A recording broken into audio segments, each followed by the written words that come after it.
अस्सलाम वालेकुम। चैनल 99 पर प्रोग्राम है हेल्थ इज लाइफ और मैं हूं यासिर अब्बास। जी तो दोस्तों, कैसे हैं आप सब? उम्मीद करता हूं कि जहां कहीं भी होंगे बखैर आफियत होंगे और साथ ही साथ अपनी ज़िंदगी भरपूर अंदाज में गुजार रहे होंगे। नाज़रीन, आज हमने जिन मौज़ूआत का इंतखाब किया है वो हैं रिहैबिलिटेशन वर्कआउट ड्यूरिंग कोविड-19, यानी कि आप अगर करंतना में हो तो अपनी फ़िज़िकल फ़िटनेस को रिहैबिलिटेशन के ज़रिए कैसे मेंटेन रख सकते हैं। इसके साथ साथ हम बात करेंगे pre op and post op rehabilitation, और इन दोनों मौज़ूआत पर गुफ्तगू के लिए आज हमने मदऊ किया है हमारे बहुत ही ख़ास मेहमान डॉक्टर शाहिद बदर, manager department of rehabilitation sciences, Ziauddin hospital Karachi. तो आइए दोस्तों, इनसे बात करते हैं। अस्सलाम वालेकुम सर। वालेकुम सलाम। डॉक्टर साहब, आपका बहुत बहुत शुक्रिया सबसे पहले तो आपका कि आपने अपनी मसरूफियात में से वक्त निकाला और हमारे प्रोग्राम में तशरीफ़ लाए। और डॉक्टर साहब, सवालात का आगाज़ करूँगा और आपसे ये पूछना चाहूँगा कि फ़िज़ियोथेरेपी का या रिहैबिलिटेशन का क्या रोल है ऐसे पेशेंट के लिए कि जो कोविड पॉजिटिव भी हो और करंतना में भी हो? सबसे पहले तो आपका बहुत बहुत शुक्रिया, आपने मुझे यहाँ पे इनवाइट किया। और बिल्कुल सही बात है कि आजकल जो चल रहा है, हमारा पेंडेमिक जो चल रहा है, उसमें सबसे बड़ी बात यह है कि ऑलरेडी हम लोग आइसोलेटेड है।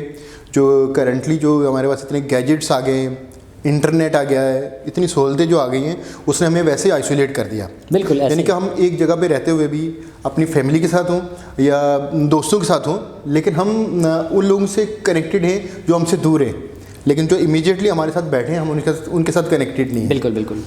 तो उस सूरत में और फिर उसके अगेंस्ट जब जो है ना, जब ये पेंडेमिक कोविड-19 जब से स्टार्ट हुआ है, उसमें और भी ज़्यादा जो है ना आइसोलेशन हो गई है कि बंदे को आप उसके घर में भी फिर वो आइसोलेट हो जाए कि वो अपनी फैमिली से, अपने दोस्तों से या अपनी जॉब्स को जो है ना सही तरीके से परफॉर्म ना कर पाए। इसलिए जो है फिज़ियोथेरेपी का एक बड़ा सबसे अहम रोल ये है कि आप जब स्टार्ट करें, आप अपने लाइफस्टाइल को थोड़ा मॉडिफाई करें। और मॉडिफाई करने के लिए सबसे बेहतरीन ये है कि आप कुछ टेक्निक्स हैं जिसमें उस आइसोलेशन में जो है ना आपके मोरल को भी बूस्ट करेंगे और आपकी इम्यूनिटी को भी बूस्ट करेंगे। सबसे पहली बात यह है कि कुछ ब्रीदिंग टेक्निक्स हैं कि ब्रीदिंग वो बेसिकली पेंडेमिक तो इफेक्ट ही आपके लंग्स पे कर रहा है, आपके रेस्पिरेशन पे कर रहा है, ऐसा ही। और जब इन सारी चीज़ों पे इफेक्ट कर रहा है तो जाहिर है कि अल्टीमेटली आपकी हेल्थ पे इफेक्ट कर रहा है। तो हमें जो है हमें अपने लंग्स को, अपनी वाइटल कैपेसिटी को और अपनी जो इम्यूनिटी है उसको स्ट्रॉन्ग करना है। बिल्कुल। तो बजाय इसके कि हम इस चीज़ को अपने पास आने दें, उससे पहले ही अपने आप को इतना स्ट्रॉन्ग कर लें कि वो हमारे पास आए ना। उसके लिए जो है ना हम कुछ ब्रीदिंग्स करें, डीप ब्रीदिंग एक्सरसाइजेस करें। उसके अलावा हम अपनी डाइट का ख्याल रखें। बिल्कुल। उसके अलावा जो लोग फिट हैं और बहुत ज़्यादा हैं तो उनको अपनी इम्यूनिटी को बूस्ट करने के लिए थोड़ी स्ट्रेंथनिंग एक्सरसाइजेस, जो कि आप अपने रूम में रह के, ज़रूरी नहीं है उसके लिए बाहर जाएं, क्योंकि इस वक्त जो है ना ऐसी सिचुएशन नहीं है कि जिसमें हम बाहर जाएं और बाहर जाके एक्सरसाइजेस करें या कोई एक्टिविटीज़ करें या गैदरिंग्स करें कंबाइन किसी जिम को। जब हम वो जिम भी नहीं जा पा रहे और दूसरी जगहों पे नहीं जा पा रहे तो अल्टीमेटली हमें जो है ज़रूरी है कि हम कुछ एक्सरसाइज या अपने रूम में रहते हुए रिहैबिलिटेशन प्रोग्राम को फॉलो करें। बिल्कुल बिल्कुल। रिहैबिलिटेशन कुछ प्रोटोकॉल्स हैं, ब्रीदिंग एक्सरसाइजेस करें हम। उसके अलावा इनिशियली डीप ब्रीदिंग एक्सरसाइजेस करें। उसके बाद जो है आप एक्सरसाइजेस जो है ना आप अपनी बॉडी के पार्ट्स को लेके, यानी कि शोल्डर्स के साथ, शोल्डर के मूवमेंट्स के साथ एक्सरसाइजेस करें। उसके अलावा जो है आप जेंटल, अगर वॉक कर सकते हैं, पॉसिबल है तो वॉक करें। अगर आप थोड़ी ब्रिस्क वॉक यानी या जंपिंग जो है ना ब्रिस्क वो कर सकते हैं तो वो कर सकते हैं। और उसके अलावा जो है आप ये भी कर सकते हैं कि अपने आप को, अपनी रूटीन को इस तरीके से ऑर्गेनाइज करें कि आपकी डाइटरी इंटेक बेहतर हो। और सबसे पहली अहम बात यह है कि आप जो है नेचुरल डाइट पे आएँ। देखिए, कोविड ने जहाँ हमें ये बताया कि ज़िंदगी जो है ना कुछ चीज़ें स्टे कर सकती हैं, हम अपने कारोबार को रोक सकते हैं, किसी के ना होने या न होने से दुनिया को कोई फ़र्क नहीं पड़ता। तो इसमें सबसे इम्पॉर्टेंट चीज़ कोविड ने हमें ये भी बताया है कि सबसे इम्पॉर्टेंट चीज़ हमारी हेल्थ है। अगर हमारे पास हेल्थ है तो सब कुछ है। हेल्थ के साथ ही आप वेल्थ को भी इंजॉय कर सकते हैं, बाकी लग्जरीज को भी इंजॉय कर सकते हैं, बगैर उसके नहीं कर सकते बिल्कुल भी। तंदुरुस्ती अगर ना हो गालिब, तंदुरुस्ती हज़ार नेमत है। हज़ार नेमत है, बिल्कुल बिल्कुल बिल्कुल। अच्छा डॉक्टर साहब, ख़ास तौर पर अगर हम बात करें प्री ऑप रिहैबिलिटेशन और पोस्ट ऑप रिहैबिलिटेशन, तो पहले तो मैं ये चाहूँगा कि आप हमारे नाज़रीन को ये बताइए कि प्री ऑप रिहैबिलिटेशन क्या है और पोस्ट ऑप रिहैबिलिटेशन क्या है और ये ज़रूरी क्यों है? देखिए, पहली बात यह है कि प्री ऑप हम फिजियोथेरेपी से रिलेटेड जब भी कहेंगे तो कोई प्री ऑप तो कुछ देखें, सर्जरीज तो दो तरह की हैं। एक सर्जरीज हैं जो एक्सीडेंटल हैं, ट्रोमा सर्जरीज हैं, उसमें आपके पास कोई प्लान नहीं होता, आप जा रहे हैं, आपका एक्सीडेंट हो गया और आप जो है ना आप सर्जरी के लिए जाना है। और दूसरा ये है कि इलेक्टिव सर्जरीज जिसमें जॉइंट रिप्लेसमेंट्स होती हैं। डेफिनेटली। और जॉइंट रिप्लेसमेंट में ये होता है कि आपका जो आप गए और आपके पास आपको प्रॉब्लम हो रही है, आपके यार हिप में पेन हो रहा है, आपके नी में पेन हो रहा है, आपके शोल्डर में पेन हो रहा है, और ये वो सर्जरीज हैं जब आपको ऐसा लगता है कि यार इनकी वजह से आपका लाइफस्टाइल मुतासर हो रहा है, आपकी जॉब मुतासर हो रही है, और आपको आप अपनी जो है ना नमाज नहीं पढ़ पा रहे, अपनी लाइफस्टाइल को अच्छी तरीके से एंजॉय नहीं कर पा रहे, और आपकी मोबिलिटी कम हो रही है, तो नेचुरली आपको जो है ना फिर इलेक्टिव सर्जरी की तरफ जाना पड़ता है। खासतौर पे हमारे यहाँ बहुत कॉमन है जो कि इलेक्टिव सर्जरीज, उसमें नी रिप्लेसमेंट है और हिप रिप्लेसमेंट है। रेयर शोल्डर कुछ हमारे यहाँ जो कंसल्टेंट्स हैं वो कर रहे हैं शोल्डर रिप्लेसमेंट्स भी, लेकिन नी और हिप बहुत कॉमन है बहुत, और ये हमारी मोबिलिटी को भी रिस्ट्रिक्ट करते हैं। बिल्कुल बहुत रेयर केसेस हैं सर, सॉरी आपकी बात कट रही है, शोल्डर रिप्लेसमेंट के हवाले से तो बहुत ही रेयर केसेस हैं। जी जी, यानी समझ लें कि अगर हिप और नी 100% है तो ये not more than 5% as I. बिल्कुल बिल्कुल, हमारे यहाँ इतना कॉमन नहीं है। और एक और बात भी है कि देखें, हमारे यहाँ अभी तक हम उतना वेल्दी स्टेट नहीं है, ना ही हम जो है ना कोई वेलफेयर स्टेट है। अफोर्डेबिलिटी का इशू भी आता है। देखें, जब आप कंफर्ट चाहते हैं तो कंफर्ट, लेकिन ये है जो खासतौर पे नी और हिप की जो सर्जरीज है, स्पेशली हमारे नी जॉइंट्स की, उन सर्जरीज़ के लिए ज़रूरी है कि जो है ना आपके पास इतना ज़्यादा रिसोर्सेज हों, और उसके साथ साथ एहतियात सबसे ज़्यादा देखिए जब भी आप जो है ना, और बिफोर सर्जरी जब आप देखते हैं कि आपके पास कोई पेशेंट आता है और आप ये समझते हैं कि यार उसको जो है रिहेबिलिटेशन की ज़रूरत है, तो आप जो है ना उस रिहेबिलिटेशन बिफोर प्रायर सर्जरी जो है ना वो रिहेबिलिटेशन प्रोटोकॉल्स की तरफ जाते हैं। लेकिन अगर पोस्ट ऑफ सर्जरी क्या आता है तो फिर उसके प्रोटोकॉल्स बिल्कुल डिफरेंट हो जाते हैं। बिल्कुल ऐसे। लेकिन ये नहीं है कि आप सिर्फ सर्जरी करवाएं तो उसी वक्त एक्सरसाइज करें। Exercise is mean to be, you have to do all along your life. जितनी ज़्यादा आप एक्टिव रहेंगे, जितनी आप एक्सरसाइज करेंगे, आप फिट रहेंगे। और सर मैं ये चाहूँगा कि यहाँ पर आप एक और लफ्ज़ जो है वो ऐड कीजिए, ख़ास तौर पर जो फिजियोथेरेपिस्ट आपको होम प्रोग्राम फॉलो करने को कहता है, ख़ास तौर पे पोस्ट ऑफ सर्जरी के बाद, कि जनाब ये चीज़ें हैं, इन चीज़ों का आपने ख्याल रखना है और ये एक्सरसाइजेस आपने लॉन्ग टर्म करते रहना है। बिल्कुल। तो मैं ये चाहूँगा कि आप इस हवाले से ज़रूर अपील करें, क्योंकि कुछ पेशेंट्स हैं जो प्रोटोकॉल फॉलो नहीं करते, तो उनको ज़रा अगर आप थोड़ा सा समझा सकें तो। असल में होता यह है कि हर किसी को हर चीज़ जो है ना, ये इंसेंटिव बेस्ड लाइफ है आजकल, कि किसी को कोई इंसेंटिव दे, तो हर किसी को जो है, जब आप इतनी बड़ी महंगी सर्जरी कर रहे हैं, सर्जरी करवा रहे हैं, तो सर्जरी का मतलब ये नहीं है, इंसान एक ह्यूमन बीइंग जो है ना उसकी बॉडी बिल्कुल डिफरेंट है कंपेयर टू मोटर कार और किसी और चीज़ के जो है ना वो, क्योंकि जो है ना अगर इन मसल्स को आप एक्टिवेटेड रखेंगे, जितना अच्छा रखेंगे वो उतना ही अच्छा आपका साथ देंगे। क्योंकि जब उनके अंदर कोई जॉइंट रिप्लेसमेंट हो गई, कोई चीज़ हो गई, तो मसल्स वीक हुए हैं, मसल्स ने और टेंडन्स ने और आपके लिगामेंट्स ने थोड़ा कंप्रोमाइज़ किया, उनके अंदर ऊपर वीकनेस आई है।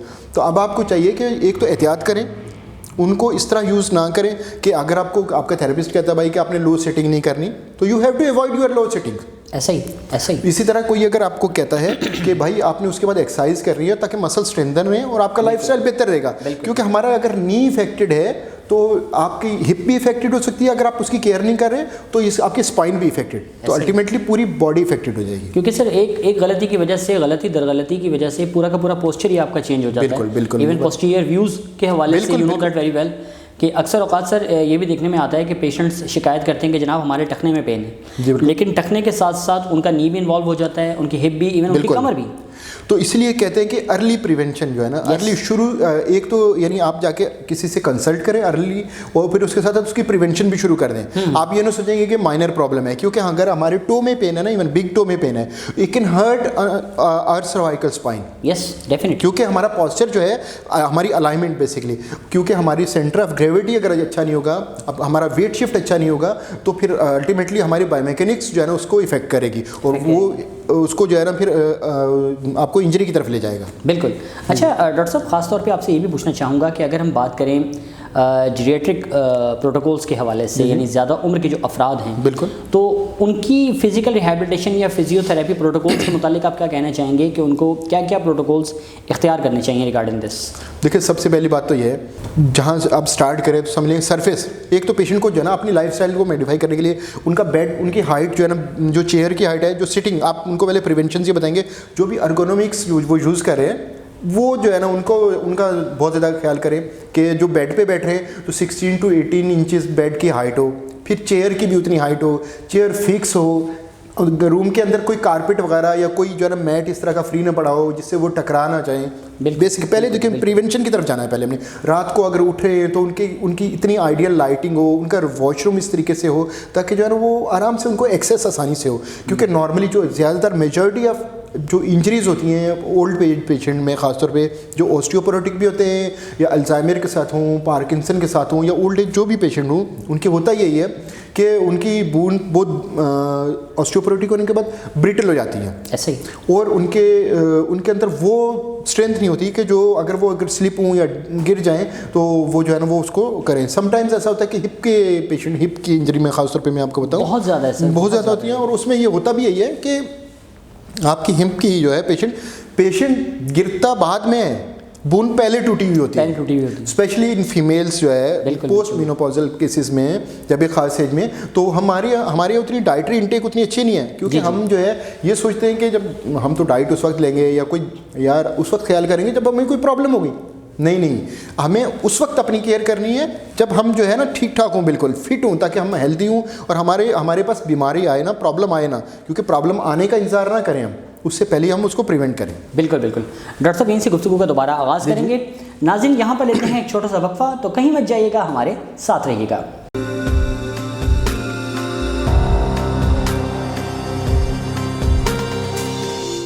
मैं हूं यूनुस खान। जिंदगी में कुछ फैसले मुनासिब वक्त पे किए जाते हैं, जैसे कि मेरा ये फैसला जो मैंने सही वक्त में किया। अम्मार आइकॉन टावर, बेहतरीन लोकेशन, बेहतरीन रिहायशी project Ammar icon tower, north Karachi 4 के चौरंगी गुलशन कनीस फातिमा सोसाइटी में 300 फुट चौड़े मेन रोड से मुत्तसिल, जहां है दौरे जदीद के तमाम सहूलियात।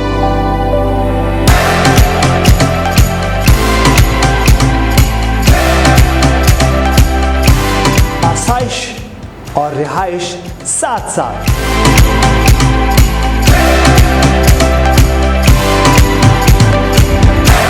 तामीराती काम तेजी से जारी। पहले विजिट करें, फिर फैसला करें।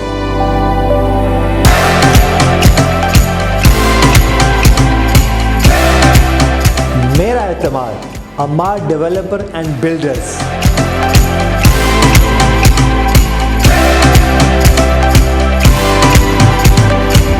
मैंने तो बुक करा लिया है और आपने बुकिंग सिर्फ 45,000 से और माहाना किस्त सिर्फ 12,000। अभी बुकिंग कराएं अम्मार आइकॉन टावर्स में और मोटरसाइकिल साथ ले जाएं, वो भी बिल्कुल फ्री। बुकिंग और दीगर तफसीलात के लिए अभी राब्ता करें मार्केटिंग की दुनिया का मारूफ नाम TI marketing network. Cell number 0309 222 9914 0330 3587 phone number 021 364 03312 and 4।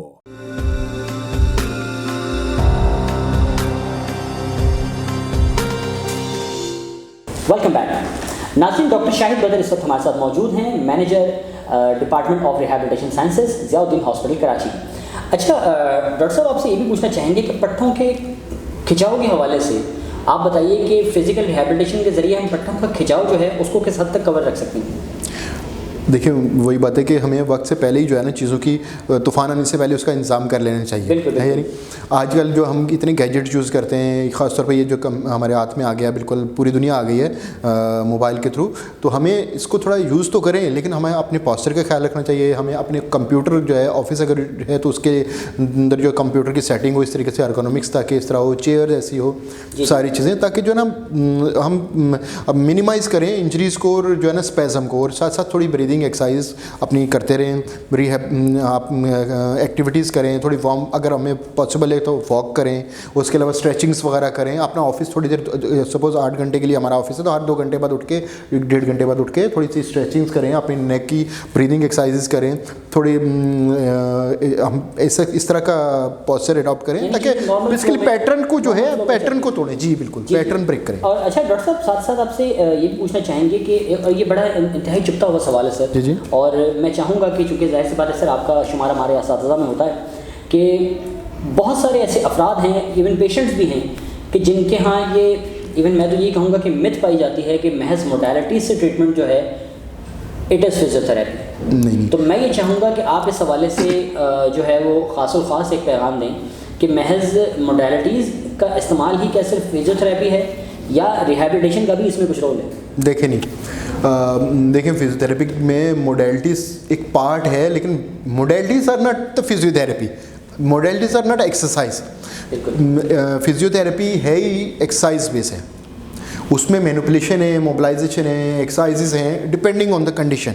लेकिन मोडेलिटीज़ तो एक पार्ट है, एक पोर्शन है। समझ लें कि कोई भी एक्सरसाइज करने से पहले जो वार्म अप करते हैं, this is like warm up, nothing else. Modalities का इससे ज़्यादा कोई रोल नहीं है। असल चीज़ जो है ना वो है आपके हाथ हैं, और आपके हाथ से जो पेशेंट को जो टच मिलेगा, जो एक्सरसाइज होगी, जो चीज़ें होंगी, वो असल चीज़ वो है ही वही। क्योंकि नॉर्मली सर, जैसे आपने खुद भी इवन देखा होगा अपनी प्रैक्टिस में भी, कि नॉर्मली पेशेंट्स के हाँ ये एक मिथ बन चुकी है कि जनाब आप ये बताएं आप मशीनें लाएं कि नहीं लाएं। ये क्योंकि ये कॉन्सेप्ट जो है ना, ये बेसिकली फिजियोथेरेपिस्ट ने ही इस कॉन्सेप्ट को ब्रेक करना है। क्योंकि इससे पहले थेरेपिस्ट जो है वो सिर्फ और सिर्फ मोडेलिटीज़ पे कंसंट्रेट करते थे, लेकिन दुनिया बदल चुकी है और हमें भी उसके साथ बदलना चाहिए और अपने प्रोफेशन को इस तरीके से करना चाहिए ताकि पेशेंट को रिलीव हो, ना कि हम जो है ना अपने डे बाय डे उसको एक्सटेंड करते जाएं उसके सेशंस को। बिल्कुल। अच्छा डॉक्टर साहब, आपसे ये पूछना चाहेंगे कि स्पोर्ट्स एक्टिविटीज़ जो हैं वो फिजिकल फिटनेस के लिए कितनी ज़रूरी हैं? बहुत ज़्यादा ज़रूरी है। पूरी दुनिया का जो देखें, जो ओलंपिक का जो हमारा वो है फ्लैग है, वो वाइट है बेसिकली। वाइट इसलिए है कि देखिए दुनिया में हर कोई भी एक्टिविटी है, सारी चीज़ें हर जगह, caste to caste, religion to religion, लेकिन जो स्पोर्ट्स एक्टिविटी हैं उनका कोई रिलीजन नहीं है। देखिए उसमें हर टीम में हर रिलीजन का और हर जो है ना इथनिसिटी का और हर बंदा जो है ना खेलता है, और आप देखिए यूके पूरी खेलता है। और इसकी वजह यही है कि, और मज़े की बात है, ये टीम वर्क, ये आपको टीम वर्क अपने, अगर आप कोई अच्छा स्पोर्ट्समैन है ना तो अच्छा शायद प्रोफेशनल भी हो, अच्छा बिजनेसमैन भी हो सकता है, अच्छा बैंकर भी हो सकता है, और सबसे बड़ी बात यह है कि वो एक फिट सिटीजन भी होगा। बिल्कुल बिल्कुल। अच्छा डॉक्टर साहब, इम्यूनिटी को बढ़ाने के हवाले से, क्योंकि इस वक्त एक बहुत ज़्यादा ज़रूरी है कि जी इम्यूनिटी को बढ़ाइए, इम्यूनिटी को बढ़ाइए, तो एज फिजिकल थेरेपिस्ट आप क्या समझते हैं कि हम अपनी इम्यूनिटी को बढ़ाने के लिए क्या कर सकते हैं? इम्यूनिटी को बढ़ाने के लिए सबसे पहली बात यह है हम कुछ अपनी एक्सरसाइज करें, उसके अलावा डाइटरी इंटेक अच्छी रखें, हम अपना स्लीपिंग पैटर्न को मॉडिफाई करें। ये हमारा पूरी रात जागना, जो आप देखें कोविड आ गया तो हमें बजाय इसके कि हम स्लीपिंग पैटर्न्स को जो है हम उसको वो करें, हमने उल्टा कर दिया। हम पूरी रात जागते हैं, पूरा दिन सोते हैं। लेकिन ये देखें, ये हमारा मज़हब भी हमें कहता है और दुनिया भी, पूरी दुनिया, इंटरनेशनल स्टडीज़ और पूरी दुनिया के वो लोग, यूरोप वाले जल्दी सो रहे हैं, मगरिब के टाइम जाके सो, खाना खा के और रात को सो जाते हैं, और हम पूरी रात जागते रहते हैं। और फिर सुबह तो फिर इम्यूनिटी तो कंप्रोमाइज़ होगी। अल्टीमेटली जब आप नेचर को डिस्ट्रॉय करें, nature will destroy you. Yes definitely. अच्छा डॉक्टर साहब, ये भी आपसे पूछना चाहूँगा कि आजकल के जो मरीज़ हैं वो फिजियोथेरेपी के हवाले से बहुत ज़्यादा आगाह नहीं है। इसकी बुनियादी वजह क्या है और इस खला को कैसे किया जा सकता है? देखें, the coming era is physiotherapy era. मैं बता रहा हूँ आपको, ये अल्टरनेटिव मेडिसिन का एरा है। क्योंकि आपने देख लिया कि सारी मेडिसिन, जो मेडिसिन लेते हैं हम, उनके कोई ना कोई साइड इफ़ेक्ट्स होते हैं, बट एक्सरसाइज का कोई जो है ना साइड इफ़ेक्ट नहीं है। जो आप एक्सरसाइज करते हैं, जो रिक्रिएशन करते हैं, जो एक्टिविटी करते हैं, वो आपकी हेल्थ के लिए भी अच्छी है, आपकी फिटनेस के लिए भी अच्छी है, आपकी सोशल गैदरिंग के लिए भी अच्छी है। और उससे जो है देखिए अल्टरनेटिव मेडिसिन जो है ये अब चेंज कर देगी दुनिया को, बिल्कुल देखिए। अच्छा डॉक्टर साहब, आपसे एक ज़ाती ज़िंदगी से मुतालिक भी एक सवाल करना चाहूँगा कि आपके करियर का कोई यादगार वाक़या? देखें, ज़िंदगी इतनी इसका, हमें अब इस फील्ड में, इस प्रोफेशन में ऑलमोस्ट 25 साल से ज़्यादा हो गए, तो बहुत ज़्यादा वाक़े थे। लेकिन ये है कि आप इसको ये कह सकते हैं, सम अप ये कर सकते हैं कि मैं अपने प्रोफेशन से रिलेटेड, जो हमारे जूनियर्स आ रहे हैं, जो लोग नए आ रहे हैं, वो बड़े डिसहार्ट होते थे बहुत जल्दी। क्योंकि जो है ना, कोई आदमी भी जो जिस जगह पे मैं अगर 25 साल में या 20 साल में पहुंचा हूँ, वहाँ पे कोई 1-2 साल 4 साल में नहीं पहुँच सकता। It will take time, you have to work hard. ऐसा ही है।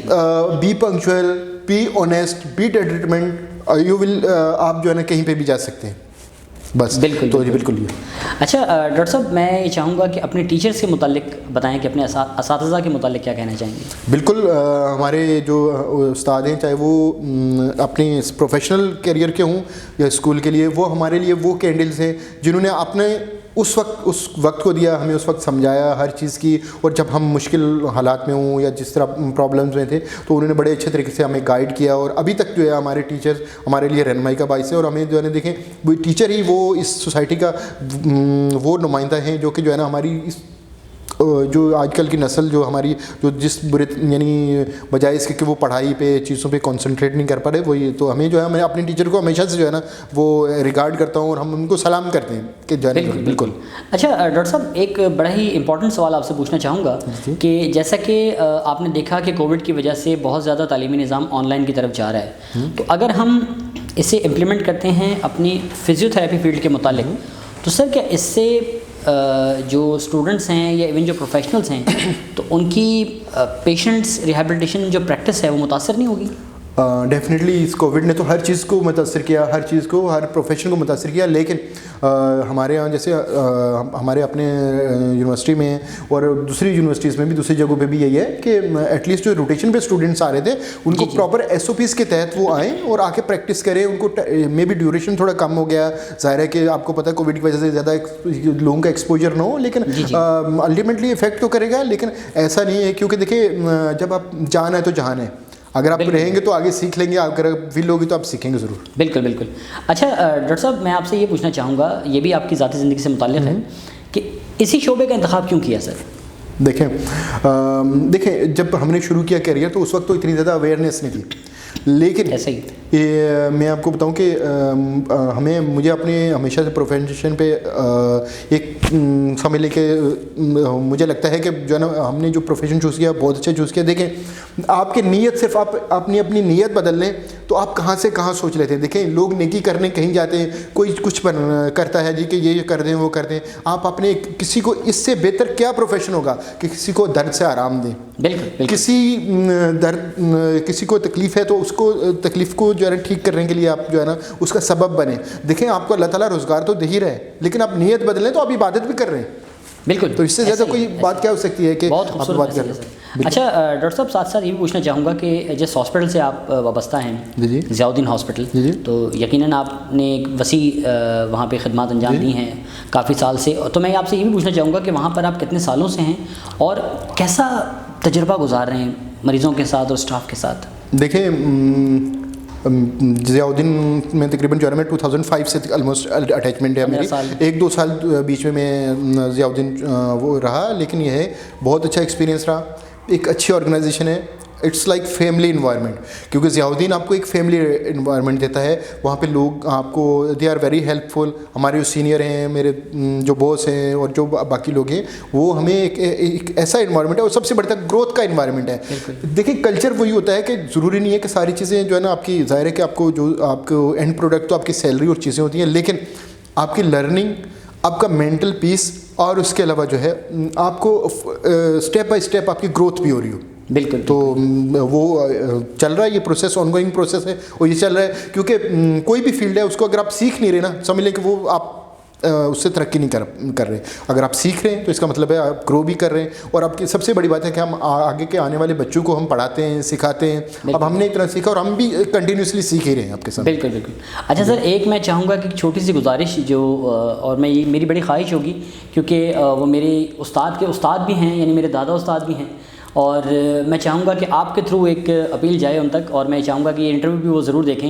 प्रोफेसर सैयद आबिद मेहदी काज़मी साहब। जी। तो मेरी ये बड़ी ख्वाहिश रहेगी कि हमारे, तो जाहिर सी बात है कि वो एक किस्म के मुर्शिद भी हैं फिजियोथेरेपी के हवाले से, तो मैं चाहूँगा कि आप उनको एक अपील ज़रूर करें कि वो भी इस शो में ज़रूर आएँ। ज़रूर मैं अपील भी करूँगा आपकी तरफ से और रिक्वेस्ट भी करूँगा भाई कि आप ज़रूर आए। आबिद साहब और जना यासिर साहब की जो है ना ये ख्वाहिश है, और बल्कि मैंने जब बताया था उनको कि उनसे मैंने बताया तो ज़रूर वो आएंगे, और ऐसी कोई बात नहीं है बिल्कुल भी। और आबिद साहब वाकई में वो उनके हाथ में he is artist basically, he is not a physiotherapist, he is artist. No doubt. तो बिल्कुल हम भी उनको कॉपी करने की कोशिश करते हैं, लेकिन ज़ाहिर है कॉपी तो कॉपी होती है, आपको पता है ऐसा नहीं है। लेकिन वो ज़ाहिर है उनकी सबसे बड़ी बात यह है कि उनके नीचे जो लोग हैं उनको ग्रो करने का मौका मिलता है। वो पहले अपने लोगों को आगे करते हैं, उनको सीखने का वो करते हैं, और उसके बाद जो है ना वो खुद मैंने तभी उनके लिए जो वर्ड है ना वो मुर्शिद इस्तेमाल किया है। उसकी वजह यही है क्योंकि आप खुद भी बेहतर तरीके से जानते हैं कि किस कदर वो मेहनती आदमी हैं और बिल्कुल हार्ड वर्किंग। इवन हम उतना हार्ड वर्क नहीं करते, सही बात है, हम स्लो डाउन हो जाते हैं। उनका कितना शागिर्द है इस हवाले से बिल्कुल, और कितने स्टूडेंट हैं, कितनी ज़्यादा, नो डाउट। और माशाल्लाह से जो है ना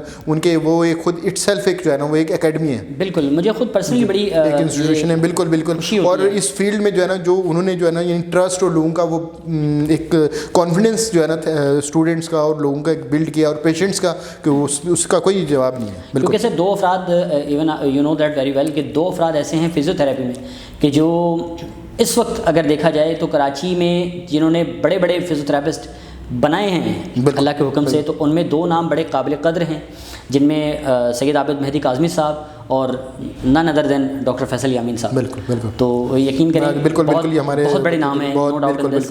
एंड मेरी पर्सनली यही ख्वाहिश हम उनके भी रिकॉर्ड करते हैं। और आप दोनों से रिक्वेस्ट होगी कि प्लीज़ आप भी ये शर्फ़ कबूलियत हमें बख्शें और हमारे इस शो में तशरीफ़ लाएँ। अच्छा डॉक्टर साहब, चूँकि इस वक्त हम प्रोग्राम के आखिरी मरहले में दाखिल हो चुके हैं, तो मैं ये चाहूँगा कि एक ख़ास पैगाम जो आप हमारे नाज़रीन को देना चाहें। नाज़रीन को पैगाम यही है कि जिस तरह कोविड का भी है कि stay safe, stay healthy, stay home, बिल्कुल ये ज़रूरी है। क्योंकि लोग इसको मजाक समझ रहे हैं, ये मजाक नहीं है। क्योंकि हम डेली बेसिस पे देखते हैं इतने पेशेंट्स आते हैं, और देखें वेंटिलेटर से बेहतर है मास्क, जो कि ईजी है। देखिए अपनों का ख्याल रखें, हाथ धोने से कोई फ़र्क नहीं पड़ता। हमारे नबी भी कहते हैं, उन्होंने भी, हमारी जो है ना मज़हब में भी यही है, और इंटरनेशनल भी, कि अपने हाइजीन का ख्याल रखें। उससे आप अपनी सादा खुराक खाएं, घर का खाएं, आप अच्छे से सोएं, यही सादा ज़िंदगी है। हम लगता है कि जो बहुत पहले प्रैक्टिस हो रहा था वो बिल्कुल सही प्रैक्टिस हो रहा था, बीच में हम थोड़े गुमराह हो गए थे लगता है, लेकिन अब फिर से दोबारा हमें देखें, यूरोप भी हमें यही बता रहा है, अमेरिका भी, टेक्नोलॉजी भी, साइंस भी यही बता रही है कि आप अपनी लाइफस्टाइल को मॉडिफाई करें, ईजी करें, सिंपल करें, ताकि जो है ना आपकी ज़िंदगी अच्छी गुजरे, आप खुश रहें, आबाद रहें जहाँ रहें, और अपना से ख्याल रखें, अपने चाहने वालों का सबका ख्याल रखें, और अब बजाय इसके कि लोग आपका ख्याल रखें, आप उन सब का ख्याल रखें। ठीक है डॉक्टर साहब, आपका बहुत बहुत शुक्रिया कि आपने अपनी मसरूफियात में से वक्त निकाला और हमारे प्रोग्राम में तशरीफ़ लाए। एक बार फिर इंतहाई मशकूर, इंतहाई ममनून कि आपने वक्त दिया सर। जज़ाकल्लाह। जी हाँ नाज़रीन, ये थे डॉक्टर शाहिद बदर, manager department of rehabilitation sciences, Ziauddin hospital Karachi. आपको हमारा प्रोग्राम कैसा लगा, अपनी राय का इजहार ज़रूर कीजिएगा, और साथ ही साथ एक अपील कि अगर अभी तक आपने हमारा चैनल सब्सक्राइब नहीं किया तो उसे ज़रूर सब्सक्राइब कीजिए, और साथ ही साथ बेल आइकन को लाजमी दबाइए ताकि हमारा हर नया नोटिफिकेशन आप तक बर वक्त पहुँच सके। अपने मेज़बान यासिर अब्बास को दीजिए इजाज़त। अल्लाह हाफ़िज़।